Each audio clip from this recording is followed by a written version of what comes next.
在过去的一年里，我国的贸易顺差总额再次突破世界纪录，甚至比美军2023财年的军费还要多，充分证明了我国经济的蓬勃发展。来看详细情况。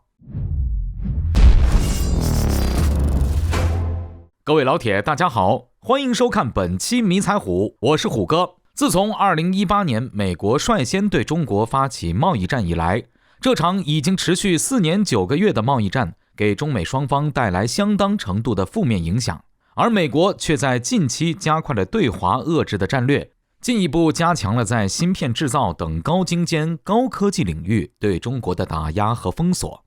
然而，从数据分析，这几年美国对中国的做法严重损伤自身利益，可以说是杀敌500，自损1000。尤其是2022年中国的贸易顺差记录再次创下了最高纪录，也向外界证明了中国强大的工业能力和实体经济规模。根据海关官方的数据，中国2022年的贸易顺差达到了8776亿美元，与去年同期的6764.3亿美元的初值相比，新增2011.7亿美元，增幅高达 29.7%。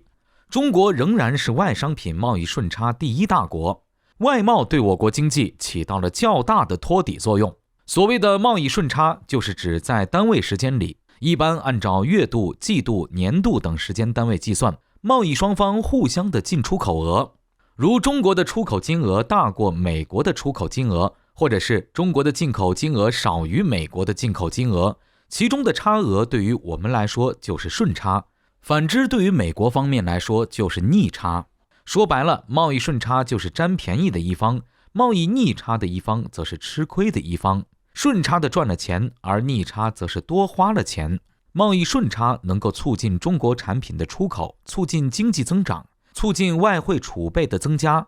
而且加强了中国抗击经济全球化风险的能力。而美国对中国的贸易逆差一直在稳步上升。2020年，美国对中国逆差3103亿美元，2021年对华贸易逆差则是3553亿美元。2022年的数据还没有出来，但是目前可以知道的是，2022上半年的美国对华贸易逆差数字达到了2424亿美元。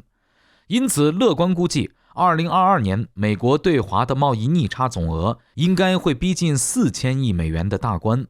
而2018年美国向中国发起贸易战那一年，美国对华逆差则是3200亿美元。可见，美国当初发动的贸易战并没有达到美国意图增加对华顺差而减少逆差的目的。而美国刚刚通过的国防授权法案表明，美国2023年度的国防预算将达到8579亿美元，同样创历史新高。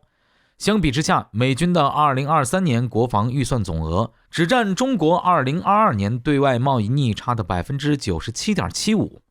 要知道，去年美国的军费预算是2021年中国贸易逆差 1.13 倍。一年时间过去，中国贸易差额增幅居然大幅度高过了美军军费，这一数字让人感到吃惊，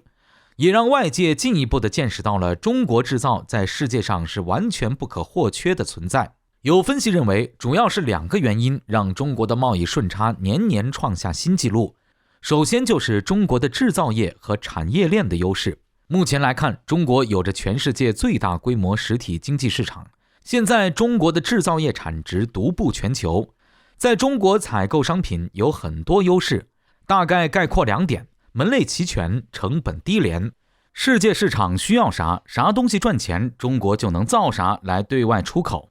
其次，尤其是西方在近几十年疯狂向国外转移低端制造业和劳动密集型产业，发展中国家不断开始承接，其中中国承担了很大一部分。再加上中国强大的制造业和工业能力，中国可以以极低的成本生产大量物美价廉的外贸商品，而且保质保量，足额供应。尤其疫情之前开始的前几年，随着疫情席卷全球，只有中国具有超大规模的产能，这也是西方国家嘴上抵制不断，实际购买不停的主要原因。而且世界各国也让疫情折腾得够呛，经济下行，工厂倒闭，产业链遭受重创。中国对很多在疫情中停摆的出口国形成了替代效应，承接了世界上其他国家源源不断的外贸订单，因此给中国带来了一笔采购大单。而现在随着中国全面放开，可以预见的是，制造业产值将从今年开始大幅度上升，